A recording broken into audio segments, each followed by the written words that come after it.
City update ન્યૂઝમાં આપનું સ્વાગત છે। સુરત શહેરના પાલ પોલીસ સ્ટેશન વિસ્તારમાંથી નશાયુક્ત પ્રતિબંધિત પોસ્ટ ડોડા સાથે બે ઈસમોની ધરપકડ કરવામાં આવી છે। હજીરા સાયણ હાઈવે પાસે આવેલી સુઈયાધામ ચોહટન હોટલમાંથી પોલીસે 1.767 કિલો પોપી સ્ટ્રો કિંમત ₹26,505 તથા બે મોબાઈલ મળી કુલ ₹45,505નો મુદ્દામાલ જપ્ત કર્યો છે। પોલીસ કમિશનર શ્રીના માર્ગદર્શન હેઠળ પાલ પોલીસ ટીમે એનડીપીએસ એક્ટ હેઠળ ગુનો નોંધ્યો છે અને કાયદેસરની કાર્યવાહી હાથ ધરવામાં આવી છે।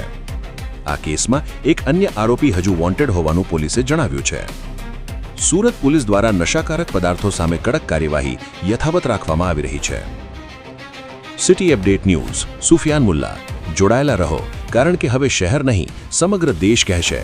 આ છે સિટી અપડેટ ન્યૂઝ।